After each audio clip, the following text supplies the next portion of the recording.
मुकेश राय जी, नौकरी कहाँ है मुझे वो बताओ।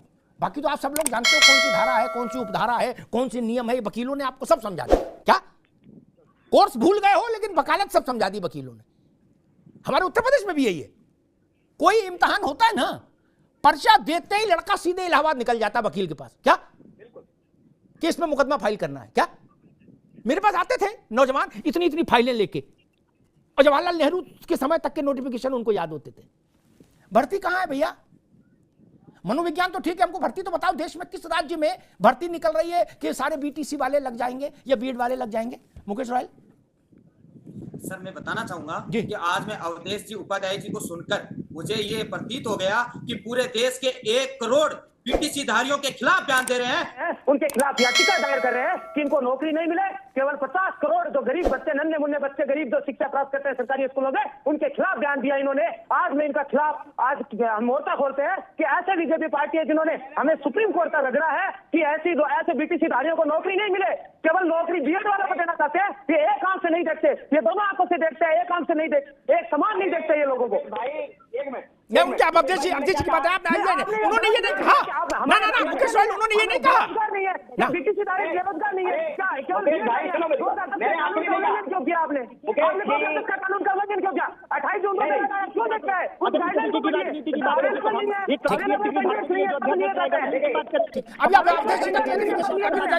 अवधेश जी का क्लैरिफिकेशन जी। अमिताभ जी पहले तो समझाइए, मैंने इनके लिए नहीं कहा।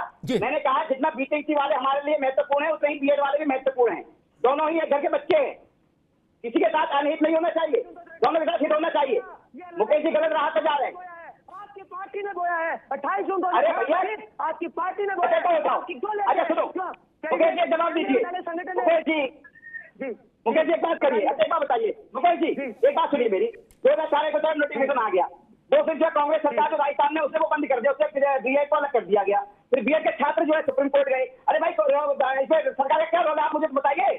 सरकार का फैसला जो है सरकार लेके आई थी, सरकार लेके आई थी। अब आज बताइए सुप्रीम कोर्ट वापस रिव्यू पिटीशन के लिए आप क्यों सोच रहे हैं? किस बात के सुप्रीम कोर्ट ने निर्णय लिया? किस बात के लिए आप सुप्रीम कोर्ट वापिस से हमारे बेरोजगारों के वापिस से हम को चक्कर काटे या बच्चों को बढ़ाए? हम कोर्टों में बच्चों को बढ़ाए। अरे मुकेश भाई सुनो, मैंने क्या कहा? सुप्रीम कोर्ट का आदेश मैंने ये कहा। ठीक, अभी रुक जाइए, अभी दोनों लोग मुकेश राय दोनों लोग एक बात में जरा सत्य मारे आपके पास, फिर कपिल जी के पास जाएंगे। एक बात मैं साफ कर दूं, किसी के भी सुप्रीम कोर्ट आने जाने के मौलिक अधिकार पर कोई रोक नहीं लगा सकता। ठीक, ये जान लीजिए। हिंदी में 370 भारत की, ये तो बीटीसी बीएड का झंझट है, 370 भारत की संसद ने खत्म की कपिल जी। उसकी पंचायत सुप्रीम कोर्ट में हो रही कि नहीं हो रही? इसलिए ये नहीं कि नाराजगी मत दिखाओ मुकेश राय ला कि सुप्रीम कोर्ट जाने की कौन बात कर रहा है। ना ना, सबको छूट है। आपको मुकदमा लड़ने की छूट है, सत्यम पाठक को क्यों नहीं होगी भैया? क्या? इसलिए ये सब चक्कर मत बोलो, गलतफहमी मत पालो। सबको मुकदमा लड़ने की छूट है। भारत में एक छूट सबको हासिल है, मुकदमा। कपिल जी गलत तो नहीं कहा भाई? पिटीशन और रिव्यू पिटीशन, इस ये खेल की छूट तो सबको है। ठीक है, सत्यम आप क्या कह रहे थे? मुकेश राय रुको भाई, रुको बाबू। सत्यम बड़ी क्लियर सी बात है। अभी अवधेश जी कह रहे थे कि सरकार की क्या गलती है। सरकार की ये गलती है कि सरकार ने एक्सपर्ट कमेटी नहीं बैठाई। सरकार की ये गलती है कि अगर उसने एनसीटी 2018 के अधिनियम में क्लियरली लिख दिया होता कि बीएड वाले प्राथमिक शिक्षक भर्ती के लिए योग्य नहीं है, तो हम लोग बीटीसी का कोर्स कर लेते। अब 5 साल बाद सरकार की गलती की वजह से सुप्रीम कोर्ट में 1 करोड़ बीएड डिग्री धारक हार जाए और उसके बाद ये कहा जाए कि दूसरा कोर्स कर लो, तो बात तो यही होगी ना सर कि जाहिर सी बात है कि गलती एनसीटी की है, गलती सरकार की है। तो अगर गलती एनसीटी की है, अगर गलती सरकार की है, और हम लोग सीटेट क्वालिफाई करके, यूपीटेट क्वालिफाई करके ये दम रखते हैं कि 1 से 5 के नौनिहालों को पढ़ा सकें, तो हमारी सीधी सी मांग है कि सरकार अपनी गलतियों का खामियाजा बीएड डिग्री धारकों को न भुगतने दे और हम सबको प्राथमिक शिक्षक भर्ती में मौका देने के लिए अध्यादेश लाए। मेरे पीछे ये छात्र खड़े हैं नजर, ये 100 किलोमीटर 200 किलोमीटर एसी के कमरों में नहीं है। ये इको गार्डन लखनऊ में है, जहां 5 घंटे की यहाँ पर गिरफ्तारी, यहाँ पर 5 बजे के बाद ही उनको छोड़ा जाएगा। ये पीड़ा है। बहुत अच्छे से बात कही गई कि सरकार आपकी बात नहीं सुन रही क्या? अरे बताइए, कोई बयान जारी किया हो जिसमें ये कह दिया हो कि अरे भैया बीएड वालों को प्राथमिक शिक्षक भर्ती में शामिल करोगे तो हम विरोध प्रदर्शन न करते। अब आपके पास सत्ता है, आपके पास पावर है, तो हम आपकी से गुहार लगा सकते हैं।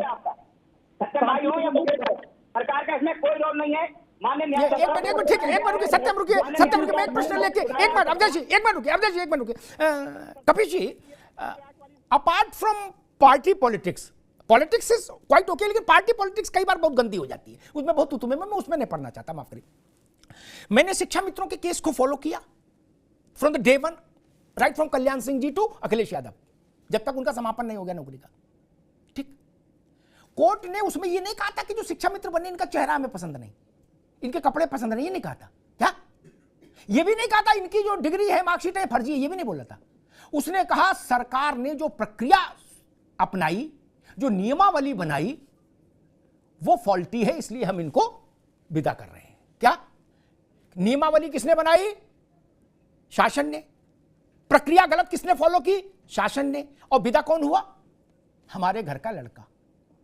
सरकार किसी की रही हो, वही बात आज हो रहा है। नोटिफिकेशन कौन लाया? 10 में लाए तो भी सरकार लाई, 18 में लाए तो भी, और 24 में लाए, 23 में लाएंगे तो भी सरकार लाएगी। हमारे आपके लिखने से तो होगा नहीं। प्रक्रिया गलत किसने फॉलो की? सुप्रीम कोर्ट ने अपने जजमेंट में कहा है कि इसमें प्रक्रियागत दोष भी हैं। आप तो वकील हो कपिल जी, लम्हों ने खता की है, सदियों ने सजा पाई। सरकारें निकल गई, बाबू रिटायर हो गए, मौज ले रहे, लड़के सड़क पर लड़ रहे हैं। कपिल जी, ये कब तक चलेगा भाई? बिल्कुल, मैं आपकी इस बात से सहमत हूं। और इन बच्चों की कोई गलती नहीं है, ना बीएड वालों की, ना बीटीसी वालों। सरासर हमारी सरकारें इसके लिए गलत रही हैं, और प्रशासनिक विवेक जो हमारे इस्तेमाल होते रहे हैं, जो IAS PCS हैं, इनके द्वारा बनाई गई नीति है, और रिव्यू ना होना इनका। हम एक बात ये कह रहे हैं कि मंशा सरकार की सबसे पहले क्या होनी चाहिए कि हम अपने देश, हम अपने प्रदेश के बच्चों को नौकरी दे सकें, उसके लिए रास्ता निकालना चाहिए। नौकरी देना बड़ी बात है, ये अगर आपके अंदर क्षमता होगी तो कुछ गलतियां अगर हुई होंगी तो उनकी सुधार करके फिर उनको दिया जा सकता है। देखिए, मैं क्यों कहना चाहते हैं इसको कि विषय विशेषज्ञ नाम से भी, क्योंकि आप शिक्षा से बहुत जुड़े हुए हैं, और इसलिए मैं आपसे कह रहा हूं कि विषय विशेषज्ञ को भी जो है कंफर्म किया गया, वो भी LT गेट टीचर की बराबर नौकरी कर रहे हैं और सरकारी संस्था में है, सरकारी नौकरी में है और अच्छा पढ़ा रहे हैं। ऐसा नहीं है कि वो गलत पढ़ा रहे हैं। हम ये बात कह रहे हैं, शिक्षा मित्र को आपने 3000 से 10,000 कर दिया, आपने कॉम्पिटेंट नहीं मानते हुए फिर 10,000 क्यों किया? अगर वो कॉम्पिटेंट नहीं थे या तो हटा देना चाहिए था। अगर कॉम्पिटेंट है तो एक ही काम के लिए 2 समानांतर वेतन क्यों दे रहे हैं? आप अलग अलग वेतन क्यों दे रहे हैं? ये बहुत बड़ा प्रश्न है, और ये प्रश्न एक न्यायिक विवेक भी मेरा पूछ रहा है कि ऐसा आखिर क्यों है। इसका समाधान होना चाहिए। बिल्कुल ठीक बात कही कपिल जी आपने। मैंने इस बात को मैंने इस बात को दूसरे ढंग से कहा था। जब 3 से 10,000 हुआ, उसके बाद एक कमेटी बनी, उस कमेटी के लिए मेरी भी थोड़ी बहुत भूमिका रही।